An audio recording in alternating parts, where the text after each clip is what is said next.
Hopefully you'll be able to hear me. I need to know if you can hear me right away because I am in a faraway studio and for one more day I'm in Palm Desert doing some work. So what I need you to do for me is let me know A, you can hear me, and B, I sound okay. Because if I don't, I gotta figure out how to fix it. And I don't have Mike K available to me tonight because I am far away. So whoever's just logged in, please let me know. Can you hear me? That's important. And I listen. I know it's silly that I don't know these things at this point, but I'm trying the best I can. I'm trying to listen online right now, see how I sound. Let's take a look because I see that I'm live. I see that I'm live, and give me a thumbs up if you can hear me and I sound okay. I'm gonna check it out myself right now. Hang on, right back. Let's see how I sound in my own thing. I'm putting my hearing aids in to see if I hear it. Okay. I like it. I like it. I like it. I sound fine. I just heard it. It's not the Mike K studio setup, but I'm in Palm Desert, California, out here on a little business. So it's only 5 o'clock here. That's why the bright sunlight's behind me, if that's confusing you. Palm Desert was a comfortable 105 degrees today. Frankly, I don't know why anybody would ever go somewhere at 105 degrees. I'm traveling without Vicky, which really breaks my heart. I hate being alone. I don't travel well alone, but I'll try and make this good. And I hope you enjoy it. So let's see if we can't do that. I can tell you that next Thursday night, we begin our 30th year. I am so goddamn excited to say this. You got to listen to me. We're doing a Vicky and Vinny live show next Thursday, and we're making it our VIP 30-year kickoff party. So we're doing the show and dinner for free. For free. If you're a VIP. Now, some of you people are going to try and sneak in there and say, I know you. I better know you. I got to know you, or we just can't have that. We can't have that. So if we know you and you're VIP, know that next Thursday night will be free and amazing. We have a great band, Duck Face Syndrome, going to blow the doors off the place. Super fun band. Me and Vicky, free food, comedy. I want you there at 5:30 at night. 5:30 at night, because this begins our 30th year. And I tell you, I tell people all the time, I don't think I ever thought that I was going to be doing this for 30 years. I think I was just trying to get paid when I started this club, and it's been an amazing ride with amazing stories. And this begins our 30th year. The very next night, Jim Brewer, who is blowing up all over the place for his humor, he'll be doing the Friday night as part of our big celebration. Saturday night, Joe Maki, one of my favorite comics, coming in. Sunday night, the incredible another one of my favorites. Okay, if you haven't seen him, you gotta get and see him. Who am I talking about? Godfrey. Sunday night. So that's it. Let's get into this. Little sad news today. I'm late to the news. But let me just say this because some of you may know him, some of you may not. But Dr. Scotty, my doctor for many years, passed away, 82 years old, the greatest doctor in the history of medicine, and a great guy, great human being. Very sorry to hear it. Services are private. I just found out I got to call my buddy Jim D and tell him services are private. So we won't be able to go to honor him. But you can donate to St. Jude's Children's Hospital in memory of Dr. Angela Scotty. If you were not being taken care of by him, I want you to know something. You had inferior care because Dr. Scotty was the best. I will tell you my all-time favorite Dr. Scotty story. First of all, the guy was brilliant. Harvard, UPenn, brilliant guy.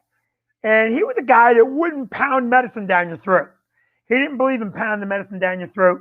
He believed in lifestyle choices and how to take care of yourself, so on and so forth. And just an awesome guy. Well, I'm in there. I get a physical. I get a checkup. Yeah, he sticks finger you know, when you get to a certain age, you gotta have all these checks. And so anyway, he does all that, and he goes, "Hey, Vinny, I'm happy to let you know. Hi, Linda Lyons. Hi, Pina de Luna. How are you?" He tells me after all that, he goes, "Hey, it looks like you're doing good. Nothing's wrong. Your blood work's good. This is good. That's good." He goes, "Your weight is good. You know, you're not drinking. You don't smoke. You stopped doing crack cocaine." So I said to him, I go, "Oh man, that means I'm going to live forever." And he doesn't skip a beat. He goes, "Vinny, you're not going to live forever. But when you die, it's not going to be your fault."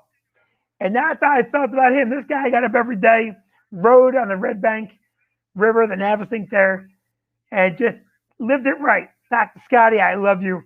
And I'm sorry to see that you go, but boy, what a great service to your community. And what a great guy you were. And thank you, Pina de Luna, for letting me know you can hear me on the Bridgeport feed. I'm going to ask all of you to go to the Stress Factory feed if you can. That's where I like to see everybody on one feed at Stress Factory. I'm going to remind you again, if you're joining us late, that next Thursday night, the VIP party, if some of you people from Bridgeport want to come down, we'll have you come down. Okay? You know who you are. All right, Jan Derricks, if you're all the way up there in Massachusetts, tell your lazy son-in-law, Anthony, to get in the car and drive you down for the VIP party. We'd love to see you here. And it's going to be a blast. Vicky's revved up. And Vicky's an elusive star. Vicky's the kind of star that, like, she's like, I don't know how to say it any other way. She doesn't do what she doesn't want to do. She's like a prima donna star. So Vicky is hard to see. She's hard to get a hold of. And so she'll be there with us. I'll be there. She's part of the show. She's half the show. So I got her to do a show, is my point. Trying to go onto the New Brunswick feed to see who the heck's saying hi to me.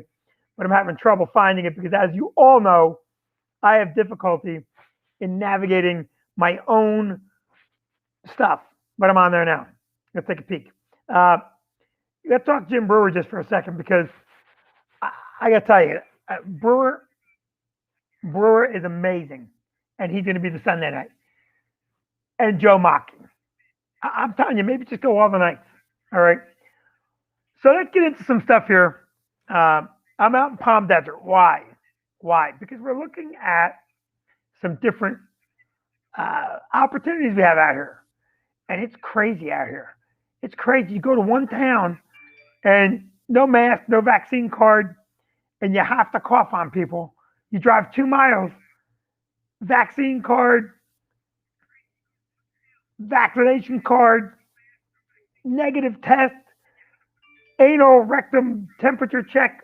Like, can't you people get on one page and check it out?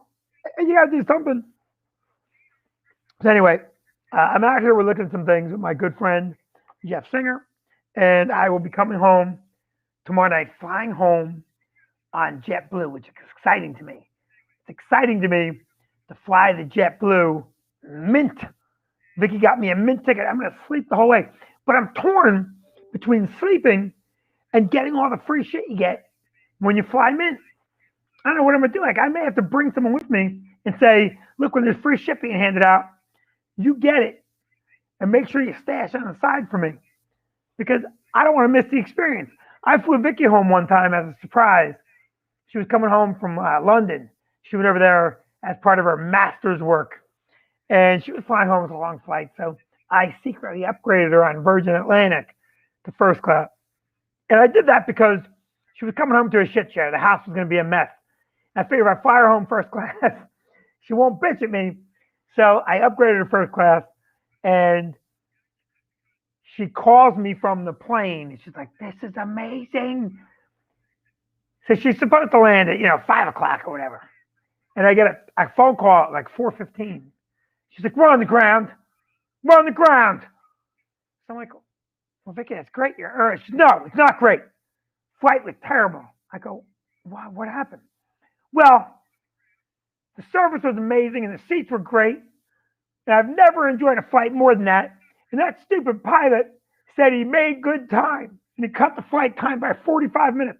Because the only person in the history of aviation to complain about arriving early because she liked the experience so much.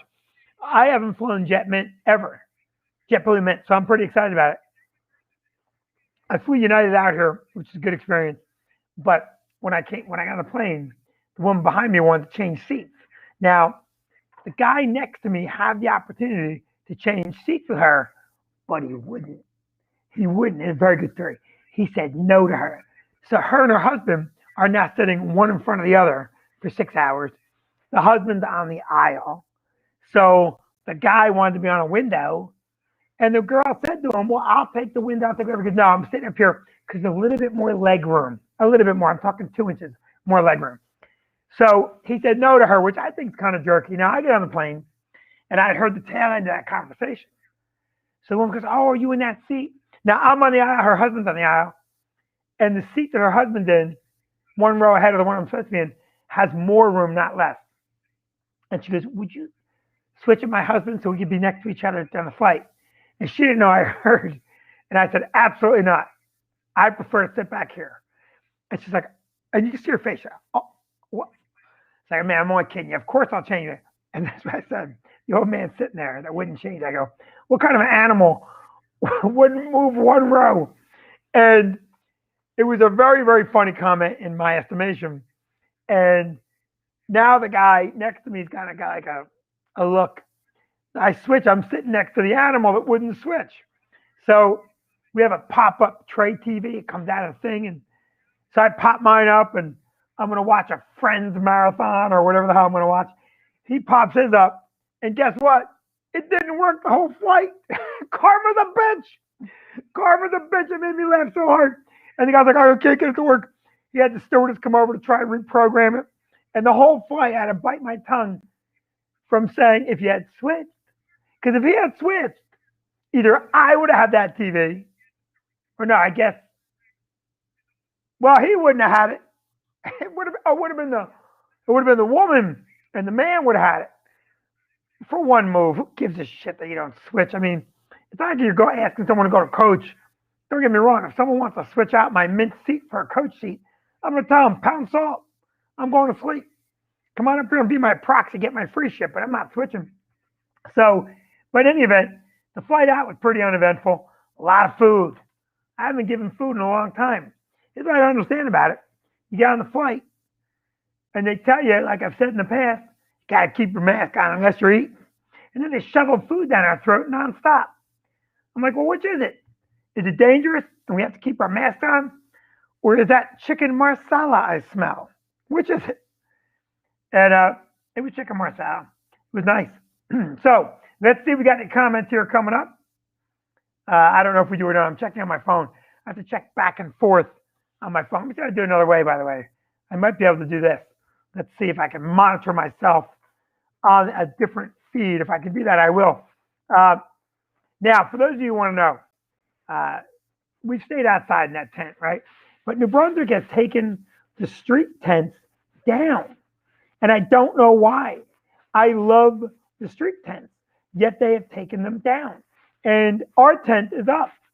If you know anyone in New Brunswick, I want you to do me a favor, and I want you to call up and tell them, look, we want the tent back.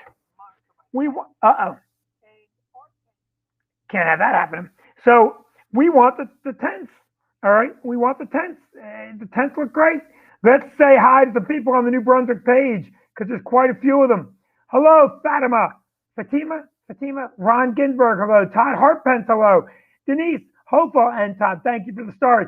Jan Derricks, it is a rough life, Jan Derricks, my comments late, but yes, Lucas Miller, hello, Mark Plowden, as always, hello. All of you people, by the way, all of you are VIPs. Cassie Cruz, I love you. I know you already talked to Vicky. You saw my very funny text. Debbie Fowler, yes, you're a VIP. You've been here a million times. Phil, of course, and thank you. Make sure you're there. Lee, you're a regular. Get your ass in there 30 weeks in a row. And thank you for the start. I want you all to come into that VIP party. It's going to be a big time fun. So I'm going to tell a story now I haven't told in a million years. This is from the beginning of the club, a long time ago. By the way, please give me a thumbs up if you can still hear me. Everybody still okay? Yes, Todd, you're a VIP. Please let me know. Let me know right now if you can hear me. It's important to me. This is a story that happened so long ago, and the guy I don't think is a comic any longer. So I love the story. I love the fact that this happened. One of my all-time favorite. Okay, good thumbs up. You can hear me. So many years ago, I booked Skippy from Family Ties. Now, Skippy was a sitcom character, but we booked him. By the way, if you're on the other feeds, if you're on Vinny Brand Comic, if you're on Bridgeport, if you're on a comic sale, jump over to the Stress Factory feed right now. Do that for me. I like everybody coagulated in one spot, please. And I'll get back to my story. I'll give you a second to do it. I'm drinking coffee because here it's only 5 o'clock and I have to go out in a little while.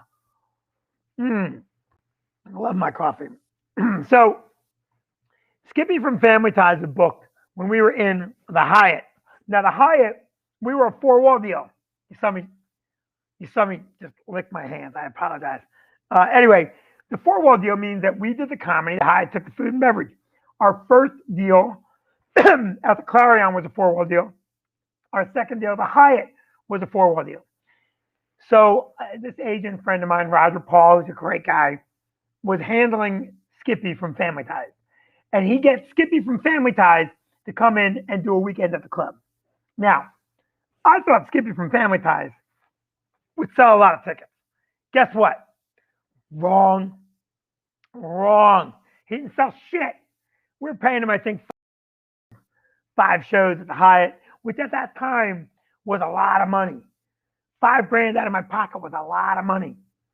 And Skippy has been an ass from the first time we saw him. And Mark Price, if you're listening to this podcast, if you hear it, if someone sends it to Mark Price, sends it to you, I want you to know, I forgive you because the story is so good that I don't give a shit that it happened.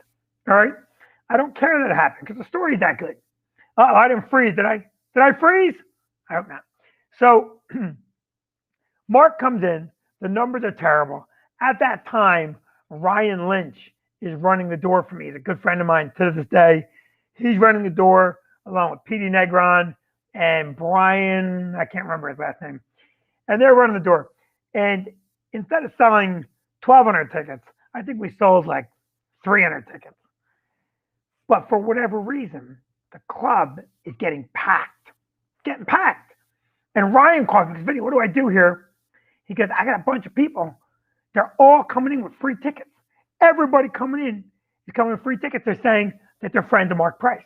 So I get down the door, and there's these 2 girls dressed a little scampy, which is a polite way of saying a little not nice. And they got 2 tickets. And I go, hey, I'm sorry, all the free tickets are done.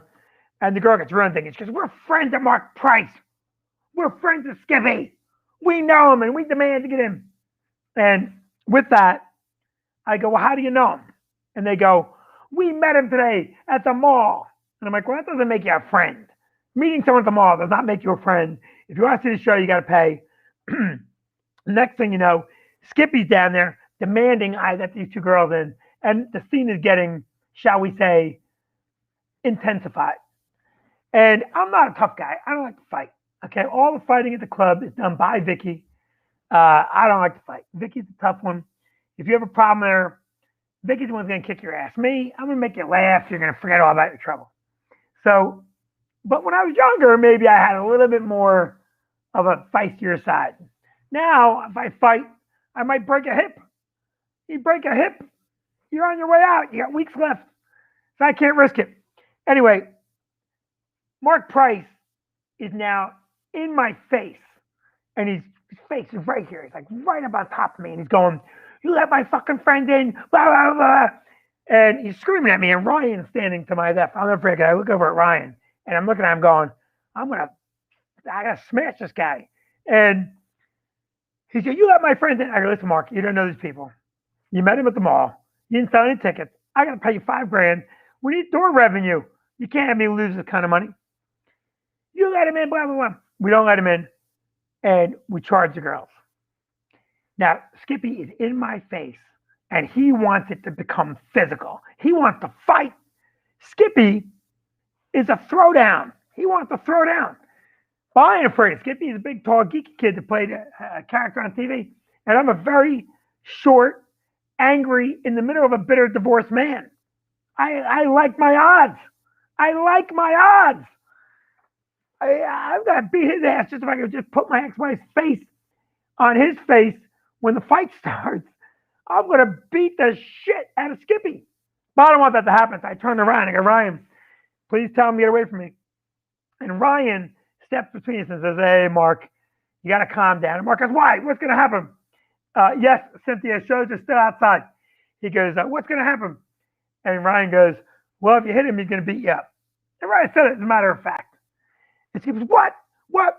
And Skippy storms off to his hotel room, cursing the whole way. Now, 10 to 8, and I knock on the door, and I go, hey, it's showtime. And in there I hear, fuck you, I'm not coming. He's screaming. And now I hear him smashing up shit in the hotel room. He's smashing stuff inside the Hyatt. So I'm knocking on the door. Skippy, knock it off. Well, he didn't break it up too bad. It wasn't like the Who or anything, but he's knocking stuff around. So he comes to the door and he goes, fuck you, I'm not working. You go tell people that you're a jerk off and I'm not working. I go, Skippy, if you don't work, I don't have to pay you. And I've seen your act. So if you don't want to work, I'll go do the job. They'll be happier and I won't have to pay you $5,000. So here's your last chance. Work or don't work. So now he does the math in his head and he goes, I better go work. And he comes down to do the show. And I'll be honest with you. Skippy fans thought it was okay. People didn't know Skippy. It was a bad show. Now, weekend gets over. Time to pay Skippy. I'm getting ready to write a check. I get a call from Roger Paul. Skippy has to be paid cash. And I'm like, what do you mean Skippy has to be paid cash? Don't tell me Skippy has to be paid cash. I'm not paying Skippy cash. I don't have cash for Skippy.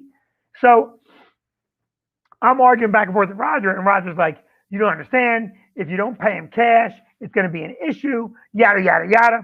And Ryan goes to me, Vinny, just pay him cash, get him out of our hair. You're never going to see him again. Let it be over. So I get the money, and I pay Skippy cash. I make him sign a check, because, I cashed the check, essentially. And I leave. And I'm like, good riddance to be done with that asshole. Hey, Vinny Vaughn. How are you, Vinny Vaughn? And I went, good riddance with that guy. Yeah, $5,000 cash. That's right. No, it wasn't the IRS, Phil. He did sign the check. But I made sure I just said sign the check, because as soon as I heard that come out of my mouth, I'm like, all right, here we go. We're going to have someone accusing Skippy. Listen, I know he paid his taxes because we also 1099 the guy. But regardless, he's got cash and a cash check. So now I go home and I'm sleeping and my phone is ringing off the hook. It's like 4 o'clock in the morning and my phone is ringing. And I'm not answering. So I'm like, who the hell is calling me?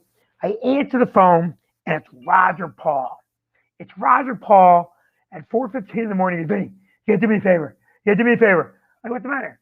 He goes, Vinny, because you're not going to believe this. Skippy treated 2 girls to the show tonight.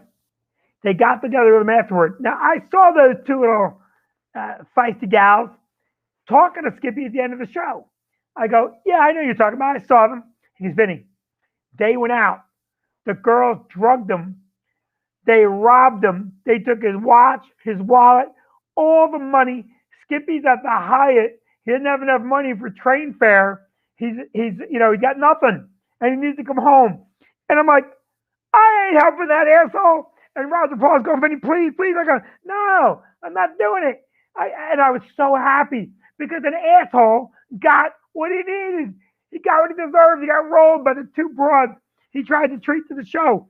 I tell you, if those 2 girls were to contact me today and tell me, hey, statute of limitations has expired, I would let them in for free for the rest of their lives. How great is that? He gave Skippy,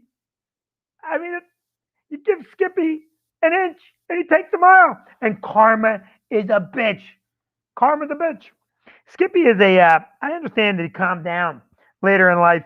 We never used him again because he wasn't a comic in any case. But the blood was bad at that point. And I'm sure he held a grudge at me. Jan Derrick's karma is a bitch. Ron Ginsburg serves him right. Vinny, karma to him. Good one. It's such a fun story. such a fun story. There's one more story I'll tell right now about Gallagher. Gallagher. You know, back in the day when we first opened, there was a guy named Ron Gallagher. That was Gallagher two's. It was Gallagher's brother, and he looked just like Gallagher, just like him. Uh, oh, that's hysterical. Fatima. They skipped away with his money. I love that. And thank you for joining us from the Bridgeport feed. So uh, we would sell tickets for Gallagher, who was actually Ron Gallagher, and he called himself Gallagher 2.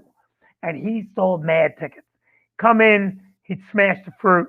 He was doing the same act as his brother, and he looked like his brother. He talked like his brother. He sounded like his brother, and he smashed fruit like his brother. Now, I do want to say one thing about the smashing of the fruit.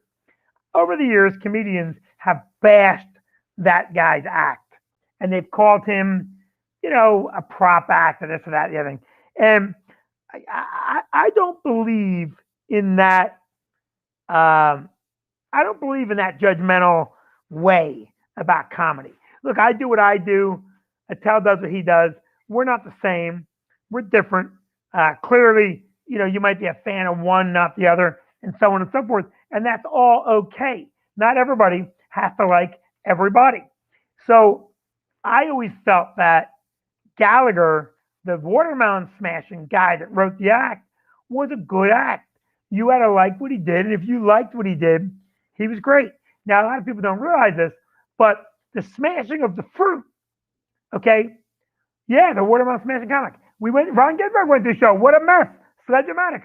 So, and Ron, you may have gone to the second part of the story, so hang in there. So the original act was a send-up of infomercials and consumerism and the American consumer. It was a well-thought-out act, all right? It wasn't just him smashing food.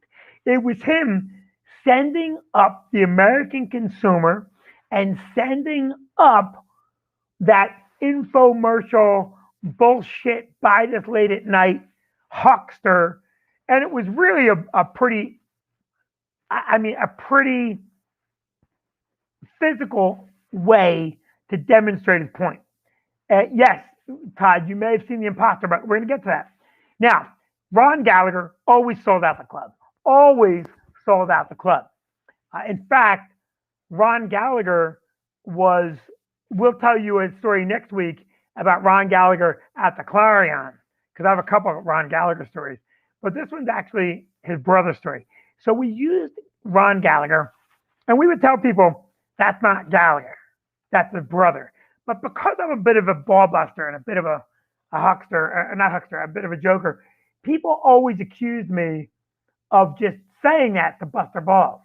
So they'd say, no, that's Gallagher, Vinny. We know you. We know how you are. And I'm like, no, that's not Gallagher. You're painted to Gallagher too. I just don't want you to feel ripped off one day. Gallagher 2 sells out every show. Now, years go by. Ron Gallagher is called by Leo, who is the original, and told not to do the show anymore. That Leo is going to go back into clubs because the theater dates were not selling. And we get a chance to book Gallagher, the original Gallagher. And I am beyond excited because I'm going to see the guy that wrote that act and did all that stuff first. And Vicky and I are super excited. We asked if he's clean. We've told this part of the story in the past. He told us he was clean. He was not clean. We had kids there, 2 of whom were mine and 2 were my nieces. We had other kids there. He's up there dropping F-bombs, doing little sexual innuendos. Really funny, but not clean. And when this is all happening, we're in the back cringing. We're like, oh my God, my nieces are here, my kids are here. But he did not sell out. That's the part of the story that's important. By the way, I just want to mention this really quick. My Lavalette shirt today was brought to us by Kathy and David Caruso, a gift from the Carusos. And thank you guys. I love the gift. So Gallagher is being dirtier than normal because he's mad that he didn't sell out. So he's being a little bit rougher than forever, and he's a little bit inappropriate. But that's not the story. The end of the weekend comes, and he didn't sell out one show. Now, it's Sunday night. It's Labor Day. It's 11 o'clock at night. We just did a show for 125 people in a room that seats 340. It's the original Gallagher. It's the only time we didn't sell out. And it's me, Mark McCoy, and Gallagher standing out in front of the club at 11 o'clock. There's like a Labor Day misty rain settling in. It's like a movie scene. It's like Casablanca. It's like the end of Casablanca. Okay, this is Ron Gallagher's Casablanca moment. All it's missing is the overcoat. All right, but instead he's got that hammer there, and he says, "The weekend wasn't that good. I'm sorry." So I'm nice to everybody. I want to be nice to him. I go, "Hey, man, don't worry about it. We'll get him next time. We'll bring you back here. We'll pack the place. Labor Day is always tough." And he looks at me and he goes, "Vinny, who you kidding? My days in the Northeast are done. I got to go to the Midwest where my act still means something." And I swear to God, he goes, "I'll be seeing you around." And he takes that hammer, he slings it over his shoulder, and he walks down our long driveway, gets to the end, makes a left. There's no one on the street, just the mist and the halo from the street lamp. And he makes the left, and I never saw him or talked to him again. He just disappeared. And I turned to Mark McCoy and I go, "Man, that was some creepy shit that just happened right there." And he goes, "Oh," and Mark was great. He goes, "That was weird. I gotta be honest with you, that was weird." And we never saw him again. It was such a great little interesting story. And the funny part is that weekend, we told people who had been back now the third time to see Gallagher that this time they were seeing the real Gallagher. And that the last times were Ron Gallagher. And they're not believing me and whatnot.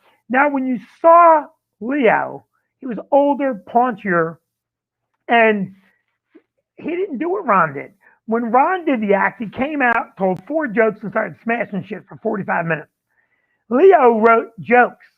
Leo's jokes, I think it was his joke, "Why do we drive in the sideway? Why do we drive in the parkway and park on the driveway?" That's Leo Gallagher. A lot of people think it's Stephen Wright, but I'm pretty sure that's Leo Gallagher. Somebody Google that for me. I am positive that's Leo Gallagher's joke, not Stephen Wright.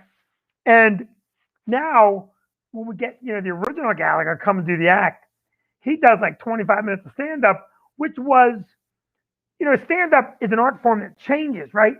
So if you listen to the Everly Brothers play what was considered rock and roll in 1958 or 59, it's not rock and roll. Today it's Dave Matthews. Way worse. I'm just kidding. I love Dave Matthews. It was just a funny joke. So, but what was rock and roll then has changed. Now it's heavier, it's harder, it's whatever. So Gallagher's jokes changed or Gallagher's material didn't change with the time. So the people that saw Gallagher after seeing Leo Gallagher were like, he wasn't as good. And now we believe you, we prefer the brother. Neither one is touring, to the best of my knowledge. Neither one is touring, and neither one is doing the show. It'd be fun to do in the tent right now because the cleanup would be easier. I just squirt people down. Let's talk Carlin for just a brief minute. Ronald Ginsberg wants to talk Carlin. Are you saying Carlin's joke was driving the parkway, parking the driveway? I beg to differ. Yeah, McNaughty's a good guy to get back. So Carlin's a guy that I'm mad at forever, and I will never not be mad because I always wanted to see him. But he played Club Benet, and he played the State Theater, and he played them 2-3 times a year each. He played Rascals. I don't know, maybe he didn't do Rascals, but neither here nor there. He played Benet a lot, and because I always felt like he was going to be around, I never got to see him. Ron, double check your source. I think you're wrong. And anyway, it could be both of them doing the joke, by the way, Ron. I don't mean to call you wrong. I have a recollection of of Leo Gallagher doing it in a special. So, long story short, I never saw Carlin live because I always thought I would do it the next time. And then he went up and died, and I never got a chance to see him live. Clearly one of my all-time favorites. I mean, brilliantly funny guy. I was talking today with a good friend of mine about what comedy is, and we'll end here in a minute. But we're talking a little bit about what we want out of the art form and what we want out of what we do. And I don't like calling it an art form. It is an art form, but I don't like calling it anything more than what it is, which is people trying to make people laugh. And I'm glad we do it, but uh, you know, I don't consider it. I don't consider it hard. Maybe that's because I'm amazing. Maybe I'm an idiot savant or just an idiot. But the thing about it, I guess what I'm trying to say is you gotta stay fun. You gotta stay fun and love what you do and enjoy making people laugh. And that's what I love about working with Vicky. I'll bring it back to that. When Vicky walked on that stage, there's no pretense about her. She knows she's prettier than me, and she knows she's better than me, but she just wants people to have a great time. Todd Harpence wants thoughts on Tommy Chong. Uh, Tommy Chong and Cheech Chong, you can't argue with that career. They had an amazing run. And thank you, Ron Ginsberg. Very sweet to say that. Please spread the word, by the way, about the VIP party. All of you. Please spread the word and spread the Vicky and Vinny word for us. All right.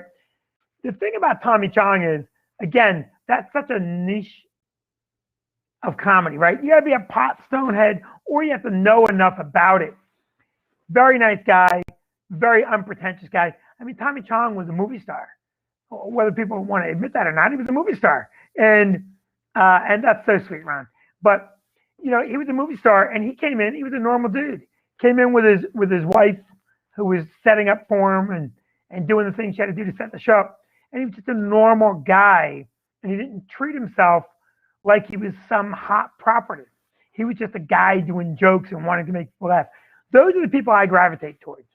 If you had a chance to talk to Brewer or Brian Regan or Bob Marley or a lot of them, they don't think that they're doing anything other than being fun and helping people, and but not in a pretentious way. I'm getting lost in the conversation. I'm floating around here, mostly because Vicky's not here to rein me in. The brass bucket. Did he work the brass bucket? Wow. Who'd you see at the Clarion, Todd? I guess talking Tommy Chong. That's many years ago that I booked Tommy Chong. Tommy Chong did the Clarion, and Tommy Chong did this room. Tommy Chong never did the. Oh, that's so sweet. Look at. I hope I'm saying your name right. Fatima, right? Thanks, very sweet of you, Fatima Fisher. You are invited to the party, and you're going to sit up front, unlike Ron Ginsberg, who will be sitting behind the pole. Oh, wait, Ron said good things. Ron and Fatima up front. Todd Harpence, who likes Cassie and Vicky more than me, behind a pole. And thank you for saying that about Stress Factory. So, new 30-year swag coming out. New 30-year swag coming out this week. That's coming in. Let's see. Vinny, 1977, great days, pal. Wow. Vinny Vaughn. Vinny, I'm embarrassed to ask you this question because I know that name. Did we go to school together? That would be 80, right? 80 we graduated. I mean, I graduated in 80. Vinny, maybe you didn't graduate. And send me your contact. I'd love to see it. Vic DiPotetto just booked a date.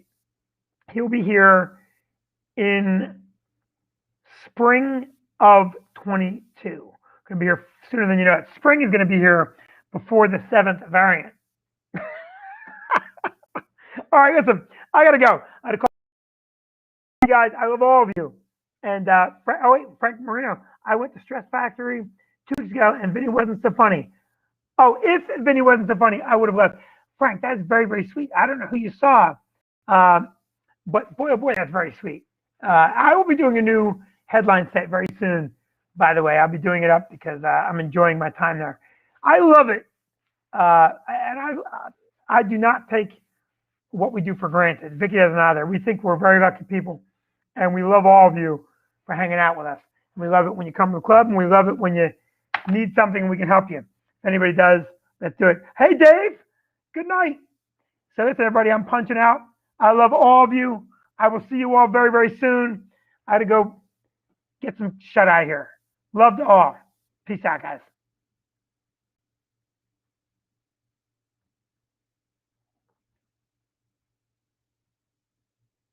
Have a good night, guys.